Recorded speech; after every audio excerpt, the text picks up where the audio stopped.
Hello everyone, welcome to my YouTube channel MV Classes for Labor Law and HRM. Today we are going to cover the functions of management and in the first part we should cover the planning part. So my name is Megha Sharma, net qualified in Industrial Relation and Labor Law. If please subscribe my channel and also join Telegram group and email me if you have any query regarding that, and share this video to your friends also who get benefited from this.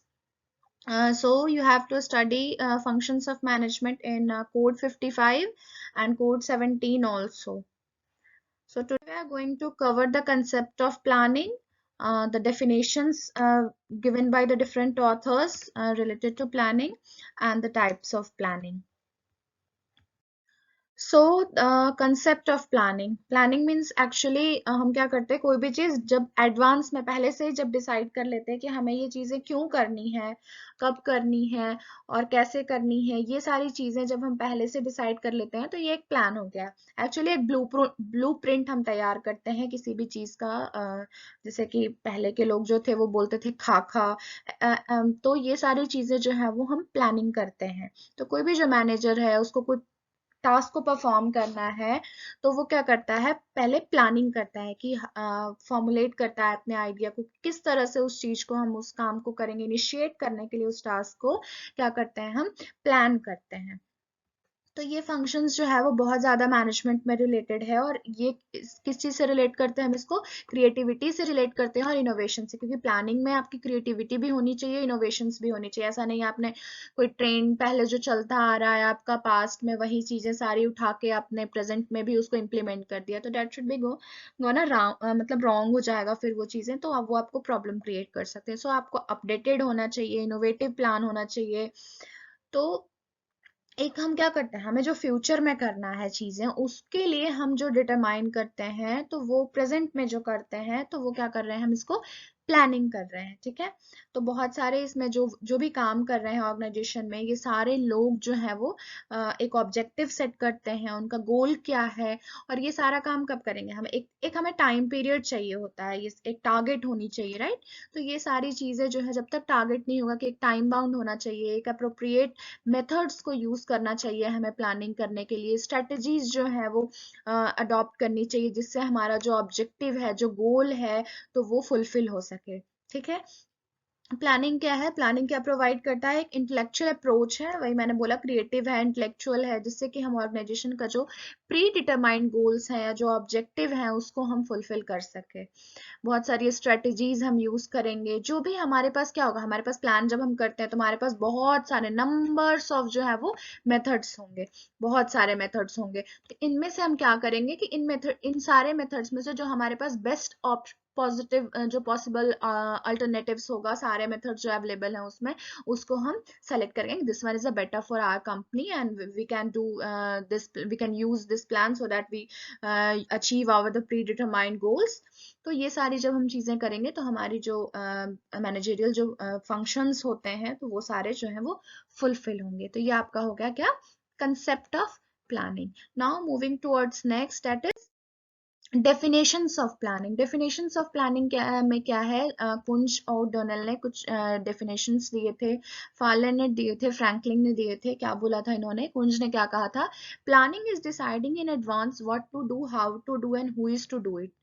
भाई मैंने बोला कौन करेगा, कैसे करेंगे, उस चीज को करना क्या है एक्चुअली, तो ये सारी चीजें जो है वो कुंज ने कही थी। तो ये आप डेफिनेशंस जो है वो उसके कुछ जो टर्म्स है वो आप लर्न कर लीजिएगा, क्योंकि एज इट इज डेफिनेशंस दिए होते हैं और you have to write their authors name, so don't be confuse in this. So planning में ये व्हाट टू डू वाला जो कंसेप्ट है ना, ये कुंज ने ही बोला था, what to do, how to do and who is to do it. ठीक है, तो ये आप ऐसे कुंज की डेफिनेशंस के साथ इसको याद कर सकते हैं। फार्लन ने क्या कहा था, प्लानिंग में भी broadly defined as a concept of executive. तो इन्होंने एग्जीक्यूटिव की बात की थी, एग्जीक्यूटिव एक्शंस की बात की थी, जिसमें हम क्या कर रहे हैं, that embodies the skills of anticipating, influencing and controlling the nature and direction of change। जो हमें चेंज करना है उसके लिए हम एक एंटिसिपेटिंग चीजें, स्किल्स जो हमारी उस चीजों में चाहिए, इन्फ्लुएंस करने के लिए, कंट्रोल करने के लिए, तो ये किसने कहा था, फारलैंड ने कहा था। एग्जीक्यूटिव एक्शंस आप इसमें जो है वो इंपॉर्टेंट टर्म है, तो इसको याद कर सकते हैं। एग्जीक्यूटिव एक्शंस मतलब जो मैनेजर जो एक्शंस ले रहे हैं तो वो आपका हो गया एग्जीक्यूटिव एक्शंस, ठीक है।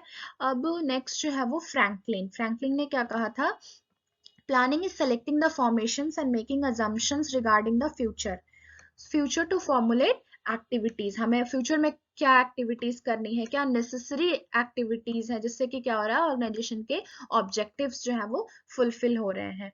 तो आप इसमें ऑर्गेनाइजेशन के फ्यूचर जो प्लानिंग हम कर रहे हैं फ्यूचर वर्ड से और ऑर्गेनाइजेशन ऑब्जेक्टिव से आप फ्रैंकलिन की डेफिनेशंस को याद कर सकते हो। ये जो 3 इंपॉर्टेंट डेफिनेशंस हैं ये पेपर में आते हैं, कुंज की आती है डेफिनेशन, आ चुकी है एग्जाम में।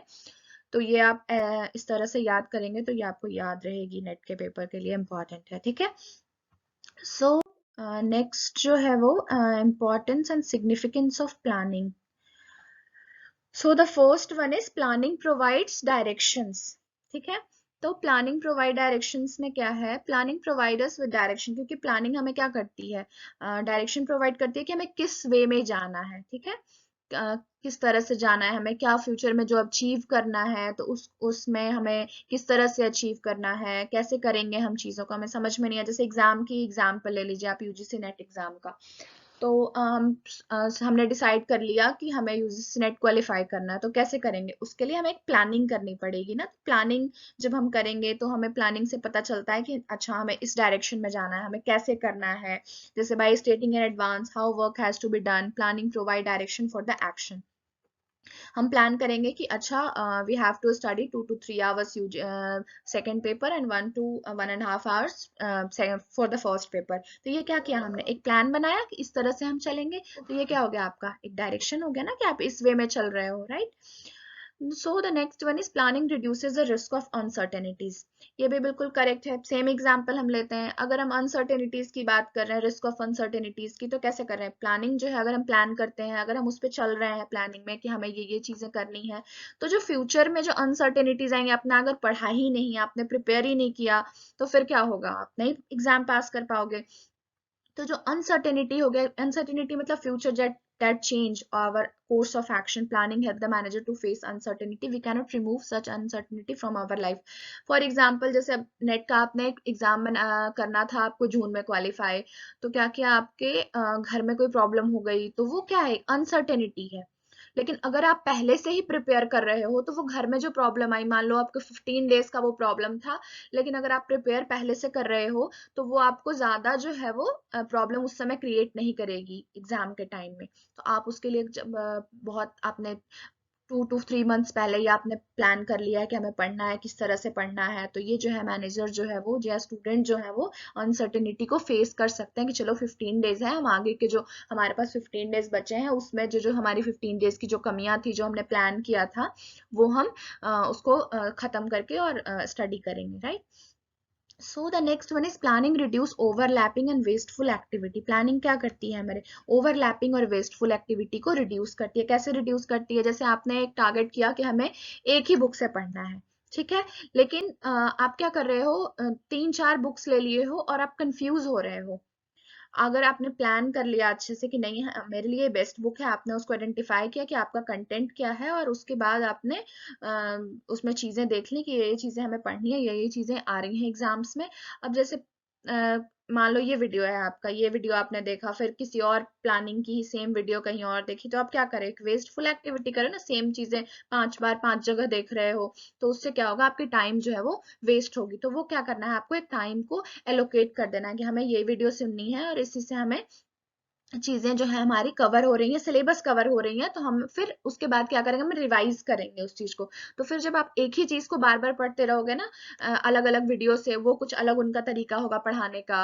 और बुक्स में भी अगर आप 4 5 तरह की बुक्स ले लोगे, तो वो भी आपको प्रॉब्लम क्रिएट करेंगी। आप एक अच्छी बुक ले लो, उससे पढ़ो, तो उससे क्या होगा ना, ओवरलैपिंग नहीं होगी, वेस्टफुल एक्टिविटीज नहीं होंगी। Next is planning promotes innovative ideas. Planning क्या करता है, प्रमोट करता है इनोवेटिव आइडिया। जैसे मैंने पहले ही बताया आपको कि प्लानिंग जो है वो इनोवेटिव होनी चाहिए। तो अगर आप प्लान कर रहे हो, then you get feedback from your senior manager और junior, from there you can get innovative ideas, बिल्कुल करेक्ट। अब जैसे कि जो नेट क्वालिफाई कर चुके हैं, सेम एग्जांपल मैं सारे में ले रही हूँ, तो इनोवेटिव आइडियाज जैसे जो क्वालिफाई कर चुके हैं, आप उनसे पूछते हैं ना, सर आपने कैसे क्वालिफाई किया, मैम आपने कैसे क्वालिफाई किया, क्या क्या आपने किया, तो उनसे आपने फीडबैक लिया। अब आप ये देखो कि आपके पास कितना टाइम है, अगर आप जॉब में हो तो आपके पास कितना टाइम लेफ्ट हो रहा है, तो आप अब क्या करो, फिर जॉब जो कर चुके हैं उनसे लो इंस्पायर हो कि अच्छा वो जॉब करते हुए भी उन्होंने नेट क्वालिफाई किया है, तो उनकी क्या प्लानिंग स्ट्रेटेजी रही, उन्होंने क्या मतलब नए नए क्रिएटिव आइडियाज यूज किए जिससे कि उन्होंने एक अपना उसके बाद भी टाइम निकाला, या कब उन्होंने पढ़ा, तो वो सारी चीजें जो है वो होनी चाहिए। तो यह अपने अपने जो सीनियर्स हैं जूनियर्स हैं उनसे फीडबैक लेके और कर सकते हो if you are talking about managers और in company. So the next one is planning facilitate decisions. Planning जब आप करते हो ना तो इससे आपको डिसीजन मेकिंग में जो है वो हेल्पफुल होती है। जैसे अल्टरनेटिव चॉइस बहुत सारे हमारे पास होते हैं, तो उसमें क्या करते हैं हम, जो हमारे पास बेस्ट है वो हम डिसाइड करते हैं कि ये हमारे लिए फ्लेक्सिबल है, हमारे लिए फिजिबल है, तो इसलिए हम उस प्लानिंग को जो है वो अप्रूव करते हैं। गुड प्लानिंग जो होती है, डिसीजन मेकिंग जो होती है, वो हम एक्यूरेट कर पाते हैं। ठीक है, next is planning establishes a standard for controlling. So controlling is incomplete without planning. हम जब functions of management जब हमने पढ़ा था तो हमने पढ़ा था ना सारे POSD कॉर्प जो पढ़ा था पूरा, तो प्लानिंग किया हमने, कोऑर्डिनेटिंग किया, कंट्रोलिंग हम लास्ट में करते हैं। तो ये सब कब करेंगे, जब प्लानिंग करेंगे तभी तो कंट्रोलिंग करेंगे। तो कंट्रोलिंग जो है वो इनकम्प्लीट है without planning, and planning is incomplete without controlling. बिल्कुल करेक्ट है ये लाइन। इसलिए करेक्ट है ये लाइन क्योंकि जो प्लानिंग आपने की और फिर आपने कंट्रोल नहीं कर पाया उस चीजों को, तो वो बिल्कुल बेकार है, यूजलेस है बिल्कुल। क्यों? क्योंकि आपने प्लान किया कि आपको 3 आवर्स पेपर 2 के लिए और 2 आवर्स आपको देने हैं पेपर 1 के लिए, और अगर आप उसको कर नहीं पा रहे हो, आप उसको यूटिलाइज नहीं कर पा रहे हो, आप उसको दे नहीं पा रहे हो, तो आपको जो है वो आउटपुट नहीं मिलेगा, आप नेट क्वालिफाई फिर नहीं कर पाएंगे। क्यों नहीं कर पाएंगे? क्योंकि आपने टाइम ही नहीं दिया। आपने प्लानिंग तो कर लिया, मैं 3 घंटे इसके लिए पढ़ूंगा और 2 घंटे इसके लिए पढ़ूंगा, आपने पढ़ा ही नहीं, तो फिर आपका नहीं होगा। तो फिर आप कहोगे मैंने प्लानिंग तो की थी अच्छी, लेकिन आपका जो है वो कंट्रोलिंग नहीं अच्छा था, उसकी वजह से जो है वो प्रॉब्लम क्रिएट हो सकती है, और जो एक्चुअल आउटपुट चाहिए आपको वो फिर आपका नहीं मिलेगा। ठीक है, next is the focuses attention on objective of that company. यहाँ पे ऑब्जेक्टिव की बात की है, तो ऑब्जेक्टिव क्या था हमारा, अभी तक जो हमने प्लानिंग की पूरी डिस्कशन की उसमें हमारा ऑब्जेक्टिव क्या था, to qualify UGC NET exam और जेआरएफ। सो इसके लिए हमें यहाँ पे जो हमारा अटेंशन होनी चाहिए प्लानिंग की, वो पूरी फोकस किस पे होनी चाहिए, यूजीसी नेट एग्जाम क्वालिफाई करने के लिए। यहाँ पे हम जब प्लानिंग की बात कर रहे हैं तो हम in the term of organization पढ़ रहे हैं, मैनेजर्स हैं, उनके ऑर्गेनाइजेशनल गोल्स हैं, उनकी ऑब्जेक्टिव है, तो उसकी जब अचीवमेंट हो जाएगी, जब सारे एम्प्लॉयज की जो एफर्ट्स हैं वो किसके टुवर्ड्स होनी चाहिए, for the achievement of organizational goals and objective. So these are the important or the significance of planning for which we are going to qualify UGC NET exam.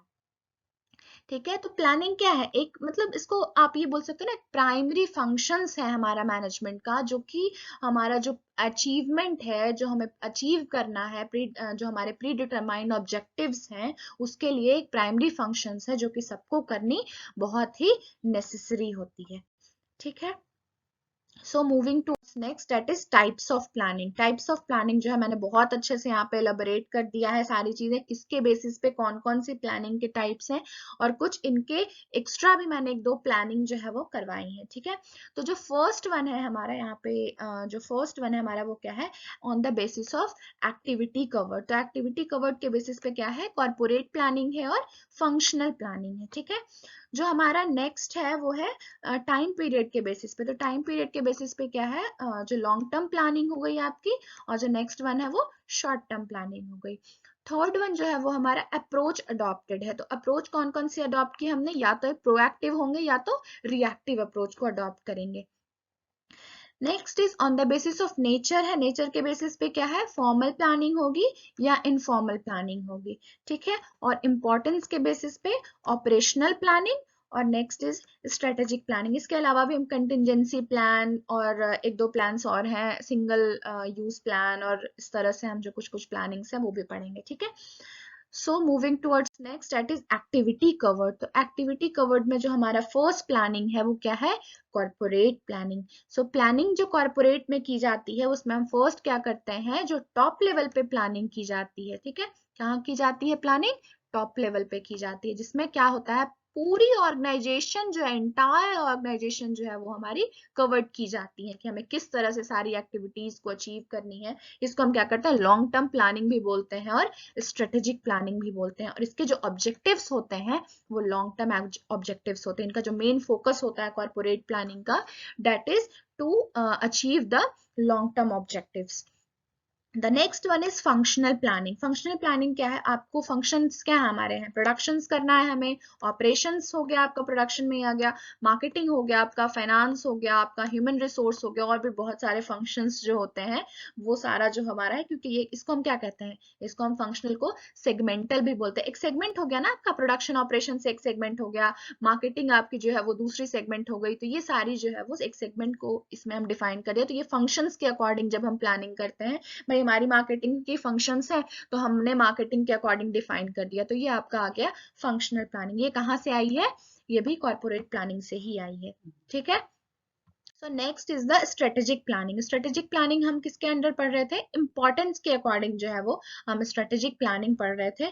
तो strategic planning क्या हो गई, strategic planning जो है आपकी long time directions जो है organisation के इसमें जो है वो की जाती हैं। अभी हमने पढ़ा ना इसमें कॉर्पोरेट प्लानिंग में कि हमने लॉन्ग टर्म स्ट्रेटेजिक प्लानिंग होनी चाहिए, फ्यूचर्स में फ्यूचरिस्टिक्स होनी चाहिए बिल्कुल। तो हमने क्या किया, स्ट्रेटेजिक प्लानिंग में एक हमने जो डिसाइड किया ऑब्जेक्टिव्स क्या है ऑर्गेनाइजेशन के, और उसके बेसिस पे, on the basis of objectives हमने रिसोर्सेज देखी, उसको अचीव करने के लिए ऑब्जेक्टिव को किस तरह से हम करेंगे, पॉलिसीज कौन कौन सी हैं जो उनको एक्वायर करके हम उस चीज को अचीव कर सकते हैं, रिसोर्सेज कौन कौन से किस तरह से हम उसको यूज करेंगे। और ये मेनली जो है वो मोर देन 1 ईयर पीरियड होता है, और risky to plan for the shorter period. Shorter period के लिए प्लान जो है वो रिस्की हो जाते हैं। स्ट्रेटेजिक प्लानिंग जो होती है वो नहीं उनके लिए अच्छी होती है। सो ये प्लान जो है हम स्ट्रेटेजिक प्लानिंग वो मेनली लॉन्ग पीरियड के लिए जब हम करते हैं तभी की जाती है, ठीक है। It encompasses all the functional areas of business and involve analysis of environment factors. तो इन्वायरमेंट फैक्टर्स को देखते हुए हम क्या करते हैं, इसकी जो सारी प्लानिंग जो हम फंक्शनल एरियाज के जो बिजनेस में जो होते हैं, जैसे अभी हमने पढ़ा ना उसमें फंक्शनल एरियाज में कौन कौन से आपके आ गए, फर्स्ट जो है वो मार्केटिंग आ गया, प्रोडक्शन आ गया, हमारा ह्यूमन रिसोर्स आ गया। तो इस तरह से हम सारे फैक्टर्स जो इनकम फंक्शनल एरियाज के उसको हम देखेंगे और एनालाइज करेंगे कि कौन कौन से इन्वायरमेंटल फैक्टर्स हैं, एक्सटर्नल फैक्टर्स जो है वो उनको इफेक्ट कर रहे हैं, ठीक है। सो स्ट्रेटेजिक प्लानिंग में ये मेनली हो जाता है ना कि बहुत सारे आपके पास चॉइसेस होते हैं कि आपको किस तरह से डायरेक्शंस जो हैं आपके बहुत सारे हैं कि आपको कहाँ जो ऑर्गेनाइजेशन को है वो कहाँ जाना है और किस तरह से मूव करना है। तो क्या होता है ना, बहुत सारे एक्सटर्नल इन्वायरमेंट जो होते हैं वो हमारे पास यहाँ पे इन्वायरमेंटल, जैसे हम इन्वायरमेंट फैक्टर्स की बात कर रहे हैं ना, तो बहुत सारे एक्सटर्नल इन्वायरमेंट होते हैं। तो उससे हमें किस तरह से चीज़ों को फॉर्मुलेट करना है, किस तरह से प्लानिंग करनी है, तो ये सारी चीज़ें हमें देखनी होती है। ट्रेंड्स क्या चल रहे हैं, डायरेक्शंस क्या हमें लेने हैं, और जो मेनली ये स्ट्रेटेजिक प्लानिंग करती है वो कौन कर रहा है हमारा, मेनली ये क्या कौन कर रहा है, टॉप लेवल जो है ऑर्गेनाइजेशन के जो होते हैं ना, वो सारी चीज़ें जो है वो प्लान कर रहे हैं, ठीक है। सो नेक्स्ट कौन सा है हमारा, ऑपरेशनल प्लानिंग। ये हम किसके बेसिस पे पढ़ रहे हैं, सारे इंपॉर्टेंस के बेसिस पे पढ़ रहे हैं सारी ये प्लानिंग जो है हमारी, स्ट्रेटेजिक प्लानिंग और ऑपरेशनल प्लानिंग। तो इसमें क्या होता है, ऑपरेशनल प्लानिंग जो होती है वो टैक्टिकल और शॉर्ट टर्म प्लानिंग इसको हम कहते हैं। जैसे बिल्कुल आप इसमें कंफ्यूजिंग, स्ट्रेटेजिक वो हमारी हो गई वो लॉन्ग टर्म प्लानिंग हो गई, जो ऑपरेशनल प्लानिंग हो गई वो शॉर्ट टर्म प्लानिंग हो गई, ठीक है। अगर डिफरेंसेस की बात कर रहे हैं हम स्ट्रेटेजिक में और ऑपरेशनल प्लानिंग में, तो इसमें क्या होता है ना, जो मैनेजर्स होते हैं इसमें जो हमारा ऑपरेशनल प्लानिंग है इसमें मिडिल लेवल ऑफ जो मैनेजर्स होते हैं उसको वो यूज करते हैं इस प्लानिंग में। और ये जो 1 year the process of deciding the most effective use of resources already allocated in developing control mechanism to get work done. So managers जो है किस तरह से वर्क करना है, और जो ये चीजें होती है डिविजनल लेवल पे, सेक्शनल लेवल पे हम डिजाइन करते हैं ऑपरेशनल प्लान्स जो होते हैं। और सपोर्ट किसको करते हैं, टैक्टिकल प्लानिंग को करते हैं सपोर्ट, जो ऑनगोइंग चल रही हैं, जो कंटिन्यूअस है। ऑपरेशनल प्लान्स क्या होते हैं, कंटिन्यूअस है, जो चल रहे हैं चीजें ऑर्गेनाइजेशन में। और मेनली जो है वो मैनेजर्स जो है वो क्या करता है, अकॉम्प्लिश करते हैं इसमें, मैनेजर्स जो है वो यूज करते हैं इस प्लान को अकॉम्प्लिश करने के लिए अपने जो जॉब रिस्पॉन्सिबिलिटीज होती हैं उससे, और जो ऑर्गेनाइजेशन की ऑब्जेक्टिव्स हो वो अचीव करती हैं, ठीक है। और ये कौन करता है, मिडिल लेवल ऑफ, ठीक है, middle level. So moving towards next, that is on the basis of time period के बेसिस पे सबको पता है लॉन्ग टर्म प्लानिंग और शॉर्ट टर्म प्लानिंग। जो बहुत शॉर्ट पीरियड के लिए करते हैं, लेस देन 1 ईयर के लिए करते हैं या 1 ईयर के लिए करते हैं, वो क्या हो गया आपका ऑपरेशनल प्लानिंग हो गया, शॉर्ट टर्म प्लानिंग हो गया। और लॉन्ग टर्म हमने अभी वही बात की, सेम है बिल्कुल, सारे जो है वो प्लानिंग एक दूसरे से रिलेटेड है, so don't get B confused in this. So strategic होती चाहिए नेचर में, कॉमन होनी चाहिए, 3 to 5 years के लिए लॉन्ग टर्म प्लानिंग की जाती है। Aimed at development of new markets, involve analysis of environmental factors. Strategic planning में जो जो चीजें पढ़ी वो कहाँ आ जाएगा आपका लॉन्ग टर्म प्लानिंग में आ जाएगा। So what comes in short term planning, which is we talk about in operational planning, ठीक है। प्रोडक्शंस में डिस्ट्रीब्यूशंस जो हमारी चल रही है करंट मार्केट्स में, सर्विसेज क्या है एग्जिस्टिंग मार्केट में, ये सारी चीजें जो है वो आ जाएंगी आपकी शॉर्ट टर्म प्लानिंग में, ठीक है। सो मूविंग टूवर्ड्स नेक्स्ट हमारा क्या है, प्रोएक्टिव प्लानिंग और रिएक्टिव प्लानिंग। इसमें हम ये किसके बेसिस पे है, जो अडॉप्टेड अप्रोच है उसके बेसिस पे है ये दोनों, ठीक है। सो प्रोएक्टिव प्लानिंग, प्रोएक्टिव प्रोएक्टिव क्या हो गया, बहुत स्टूडेंट्स जो है वे प्रोएक्टिव में और रिएक्टिव में कंफ्यूज होते हैं। तो इसमें क्या है कि कोई भी जो प्लानिंग है, जो सुटेबल कोर्स ऑफ एक्शन है, उसको हम क्या करते हैं, एंटिसिपेट। तो प्रोएक्टिव मतलब हो गया ना, आपको पहले से ही जो प्लानिंग करनी है, हमने इन्वायरमेंट को एनालाइज किए करके सारी चीजों को पहले से ही देख के, ऐसा नहीं है आपके ऊपर कुछ प्रॉब्लम आ चुकी है उसके बाद जब आप करते हो, तो that comes in reactive planning. But इसमें क्या करते हैं हम, जो भी हमें सुटेबल कोर्स ऑफ एक्शन करना है वो किसके बेसिस पे करते हैं, फोरकास्टिंग के बेसिस पे करते हैं, एंटिसिपेशंस के बेसिस पे करते हैं। जो हमें रिलेटिव जो चेंजेस दिख रहे हैं ना इन्वायरमेंट पे, उसके बेसिस पे हम क्या करते हैं, एक ब्रॉड प्लानिंग जो अप्रोच को यूज करते हैं, ठीक है। और जो ब्रॉड इन्वायरमेंटल स्कैनिंग करते हैं, डिसेंट्रलाइज्ड कंट्रोल होता है यहाँ पे, सेंट्रलाइज नहीं होता है, सेंट्रलाइज मतलब एक जगह पे हो गया, ठीक है। वही सारी चीजें जो है वो कर रहा है, यहाँ पे डिसेंट्रलाइज्ड है, सारे चीजों के पास पावर है और वो कंट्रोल नहीं कर रहे हैं चीजों को, कोई एक व्यक्ति जो है वो कंट्रोल नहीं कर रहा है, ठीक है। Reserve resources before environmental changes, it is plan in anticipation, वही मैंने बोला फोरकास्टिंग के बेसिस पे। In this needs of planning are forecasted, it is optional and depends upon the will of management. बिल्कुल करेक्ट है, क्योंकि आपके पास प्रॉब्लम अभी आई नहीं है, आपने पहले से ही आपने एक एंटिसिपेट कर लिया कि ये प्रॉब्लम्स आ सकती हैं, उसके बेसिस पे आपने एक प्लानिंग कर रखी है। जैसे कि जैसे कि कोरोना की ही बात करें हम, कोविड की, तो कोविड का क्या है, अगर फोर्थ जो लहर है वो जो आपका फोर्थ वेव आने वाली है, तो वो कि आने वाली है उसके बेसिस पे हमने कुछ चेंजेस कर लिए, ठीक है। प्रोएक्टिव प्लानिंग हमने कर ली कि भाई सेकंड में इतनी प्रॉब्लम्स हुई थी, तो थर्ड वेव आने से पहले ही बहुत लोग जो थे वो मतलब प्लानिंग कर चुके थे, या फोर्थ वेव जब आने वाली है तो हमने पहले से ही प्लानिंग कर रखी है। अब कुछ लोग जो होते हैं वो रिएक्टिव प्लानिंग करते हैं, जब हो जाती है इन्वायरमेंटल चेंज हो जाती है, यहाँ पे क्या है, बिफोर, ठीक है। आपको ये वर्ड याद रखनी है, प्रोएक्टिव में बिफोर, आपने पहले से ही जब कोई प्लानिंग कर रखी है, विदाउट द चेंजेस कम्स, मतलब जो पहले आने वाले थे प्रॉब्लम्स, उसके पहले ही आपने जब एंटिसिपेट कर लिया, आपने प्लानिंग कर ली, तो ही उसको बोलते हैं proactive planning. The next one is reactive, मैंने बहुत सारी बातें रिएक्टिव की प्रोएक्टिव में ही बता दी। So reactive comes in organisation response which comes after the environmental change, ठीक है। जो ऑर्गेनाइजेशन की जो रिस्पॉन्स है वो क्या है, इन्वायरमेंटल चेंज होने के बाद जब हम करते हैं, उसमें क्या करते थे पहले, ठीक है।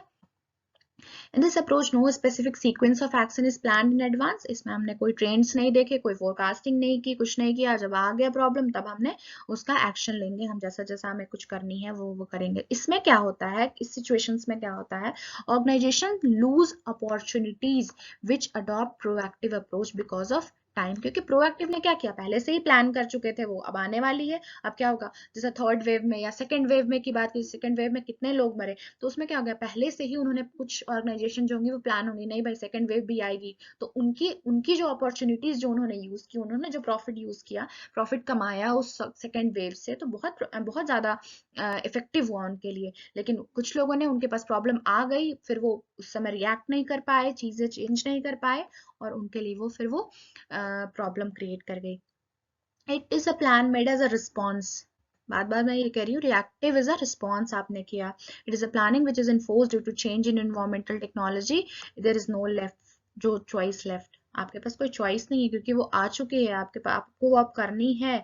It becomes invalid if not done at suitable time. और रिएक्टिव भी कब है, आपने रिएक्ट भी नहीं किया, आपने कुछ दिन बाद रिएक्ट किया, तो वो बिल्कुल ही इनवैलिड हो जाएगी, ऑब्सलीट जिसको आप बोलते हो ना बिजनेस साइकिल में। तो आप जो साइकिल है हमारी बिजनेस साइकिल, उसमें आप कहाँ पे पहुंच गए हो, बिल्कुल आउट ऑफ द मार्केट हो गए हो, ठीक है। So next is the formal and informal planning. So one by one इसके हम डिफरेंसेस भी पढ़ेंगे, और इसके बहुत क्वेश्चंस आते हैं फ्रॉम द इनफॉर्मल प्लानिंग से भी क्वेश्चंस आते हैं, फॉर्मल से भी आते हैं, ठीक है।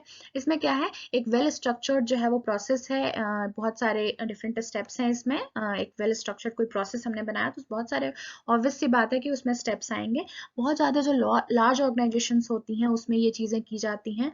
एक कॉर्पोरेट प्लानिंग सेल होती है टोटली, जो बिल्कुल अलग होती है, प्लानिंग सेल ही है आपकी, ठीक है, फॉर्मल प्लानिंग करने के लिए। जो कॉर्पोरेट प्लानिंग सेल होती है उसमें डिफरेंट बैकग्राउंड्स के लोग होते हैं, जैसे इंजीनियर्स हो गए, स्टैटिशियंस हो गए, एमबीएज हो गए, इकोनॉमिस्ट हो गए, जैसा कि आपका बिजनेस है उसके अकॉर्डिंग और भी लोग आप ऐड कर सकते हैं, right. This cell monitor the external environment on the continuous basis. क्या कर रही है, जो सारी जो सेल थी, किसकी सेल थी इन इंजीनियर्स की थी, स्टैटिस्टियंस की थी, एमबीएस की थी। तो ये सारी क्या कर रही है, एनवायरनमेंट को, एक्सटर्नल जो एनवायरनमेंट है उसको एनालाइज कर रही है, मॉनिटर कर रही है। सॉरी, यहाँ पे ये प्लानिंग का जो है वो आपका ऐसा हो गया है।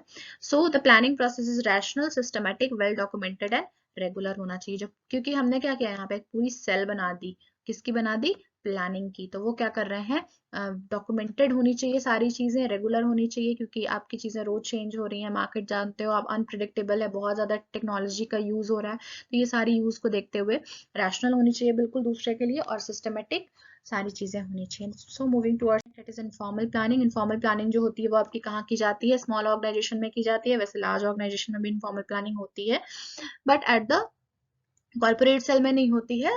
जो आपका जो लोअर लेवल ऑफ ऑर्गेनाइजेशन जो हो गया आपका, उसमें की जाती है प्लानिंग जो है वो। किसके बेसिस पे की जाती है, मैनेजर्स के इंट्यूशंस के और गट फीलिंग पे की जाती है। It is a part of manager regular activities, उनकी जो रेगुलर एक्टिविटीज हैं उस बेसिस पे हम प्लानिंग करते हैं, that is called informal planning.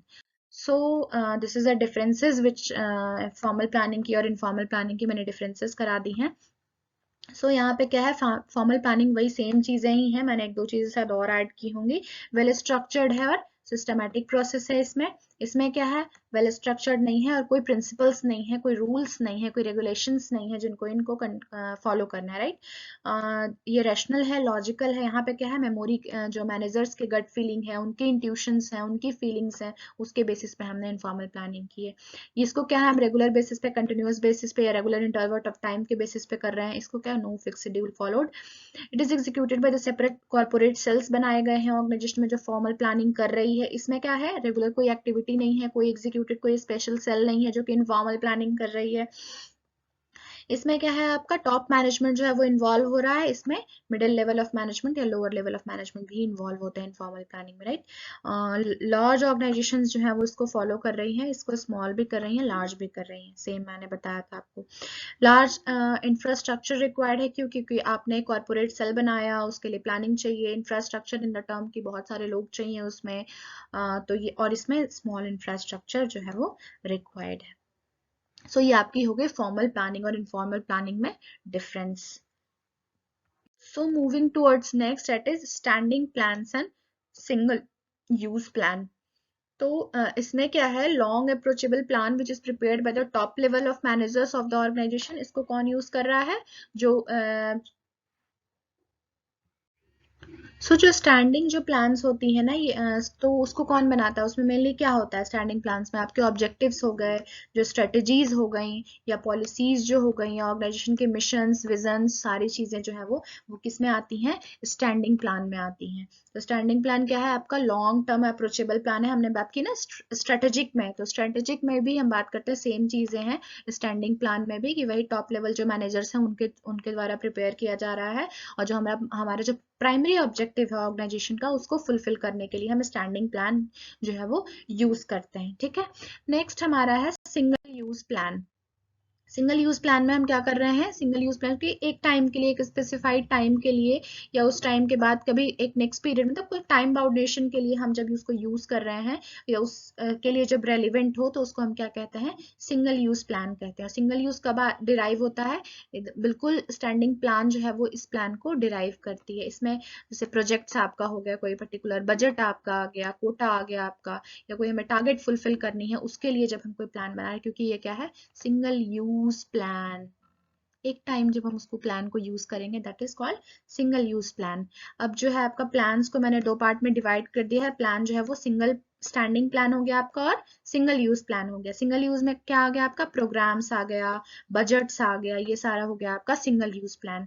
Standing plan हो गई आपकी जो पॉलिसीज हैं, प्रोसीजर्स हैं, रूल्स हैं, मिशंस हैं, ऑब्जेक्टिव्स हैं, ये सारी आपकी जब प्लानिंग हम करते हैं तो वो आ जाता है आपका स्टैंडिंग प्लान में। ठीक है, so move towards next, that is tactical plan. Tactical plan क्या होता है, जब हमको क्या करना है, किस तरह से करना है, या कैसे करना है, या क्या करेंगे, जो क्या जो सारी डिविजन्स जो है, डिविजन्स किसकी, जो ऑपरेशनल प्लान में मैंने बताया ना डिविजन्स होती हैं, तो डिविजन्स जब होती हैं, किसकी डिवीजन होती है, जैसे आपकी जो फंक्शनल, जो ऑपरेशनल लेवल पे जो डिविजन्स हो गई, जैसे कि मार्केटिंग हो गया आपका, ह्यूमन रिसोर्स हो गया, तो ये सारा जो है वो फिर आपका आ जाएगा टैक्टिकल प्लान में, ये सारी चीजें। ठीक है, किस तरीके से करना है हमें, मेनली सारे डिविजन्स जो है वो कैसे, लोअर यूनिट्स ऑफ, जो लोअर लेवल्स ऑफ जो डिविजन्स हैं वो किस तरह से करेंगी, ये मेनली किसके लिए, एक शॉर्टर टाइम फ्रेम्स के लिए, और इनकी जो स्कोप होती है वो बहुत ज्यादा नैरो स्कोप हो जाती है टैक्टिकल प्लान की। शॉर्ट टर्म गोल्स होते हैं टैक्टिकल प्लान के, और the time of span is not more than 1 year. So ये चीज याद रखिएगा कि जो 1 ईयर से भी इनकी जो है वो कम होती है। मेनली ये बात मैंने कहाँ पढ़ाई थी आपको, टैक्टिकल प्लान की, ऑपरेशनल प्लान जब हम पढ़ रहे थे तब हमने पढ़ा था टैक्टिकल प्लान के बारे में। It is the responsibility of middle level of manager to identify the specific tactical actions. उनको जो इम्पोर्टेंट, टैक्टिकल का मतलब आपको पता होगा ना, इम्पोर्टेंट, जो हमें कोई चीज डिसीजंस लेनी होती है या जब कुछ करना होता है, तब हम उसको यूज करते हैं टैक्टिकल प्लान को। ठीक है, next moving towards next, that is contingency plan. Contingency plan जो है वो भी बहुत इंपॉर्टेंट। कंटिंजेंसी का मतलब मैंने बहुत बार अभी जो प्रीवियस वीडियोस जो डाले हैं, तो उसमें भी मैंने कंटिंजेंसी अप्रोच पढ़ाया है, तो उसमें भी मैंने बात की। कंटिंजेंसी का मतलब क्या होता है, सिचुएशंस, अनप्रिडिक्टेबल चेंजेस एनवायरनमेंट में जो आ जाती हैं, जिन बिल्कुल डिफरेंट जब आ जाती हैं कुछ, तो उसके लिए क्या करते हैं, हम पहले से एक प्लान करके रखते हैं। क्या प्लान करते हैं, जो भी हमारा जो प्लानिंग है वो अनप्रिडिक्टेबल जो चेंजेस आ जाते हैं, उसको उससे हम कोप अप करने के लिए, इन्वायरमेंट के जो अनसर्टेनिटीज हैं, एक्सटर्नल इन्वायरमेंट की, इंटरनल इन्वायरमेंट की जो अनसर्टेनिटीज होती हैं, उसके लिए जब हम करते हैं तो वो आपकी कहाँ जाती हैं, कंटिंजेंसी प्लान्स में आ जाते हैं। ये जो प्लान्स हैं वो किसके हैं, result of the intelligence of managers. This plans are the result of intelligence of जो मैनेजर्स होते हैं वो जो है वो बनाते हैं। Intelligent manager always remain ready to face the challenges and keep other options open. बिल्कुल करेक्ट है भाई, मैनेजर्स ऐसा होना ही चाहिए जो कि इंटेलिजेंट हो, और जो भी सिचुएशंस आए उसमें हमारी ऑर्गेनाइजेशन को जो है वो कोप अप करने के लिए जो भी प्लान करना हो तो वो हमें अच्छे से करे, जिससे कि जो प्रॉब्लम्स हैं उससे हम कोप अप कर पाए। जैसे कंटिजेंसी प्लानिंग में क्या प्रॉब्लम्स आ जाती हैं, जो अब जैसे इकोनॉमी क्रैश हो गई, या नेचुरल डिजास्टर्स कुछ ऐसा आ गया, इंफॉर्मेशन सिस्टम कुछ हमें कुछ नया मिला हो, इंटरनल इमरजेंसीज आ गई हो, कुछ कम्युनिकेशन क्राइसिस हो गया हो, पॉलिटिकल अपहेवल हो गया हो, तो ये सारी जो है वो कंटिजेंसी, जैसे कोविड एक है हमारा, पेंडेमिक आ गया, तो उसके लिए हम किस तरह से कैसा ऐसा प्लान बनाए सिचुएशंस के अकॉर्डिंग जो कि सबके लिए फ्रूटफुल हो, वर्क फ्रॉम होम, राइट। तो ये सारी चीजें जो है वो हम कंटिजेंसी प्लान में सिचुएशंस के अकॉर्डिंग जब हम करते हैं तो किया जाता है। ठीक है, आपको अगर कोई भी प्रॉब्लम हो तो प्लीज कमेंट सेक्शंस में बताइए, और अगर इसमें जैसे कुछ भी हो क्वेश्चंस में, आपको अगर कोई प्लानिंग हो या प्रीवियस ईयर क्वेश्चन से रिलेटेड कोई प्रॉब्लम हो तो भी आप कंसल्ट कीजिएगा, और मैसेज भी कर सकते हैं, ईमेल भी कर सकते हैं मुझे, टेलीग्राम ग्रुप ज्वाइन कीजिए जिससे कि आपको अपडेटेड रह सके। Thank you, subscribe my channel so that you get benefited. Thank you for this session.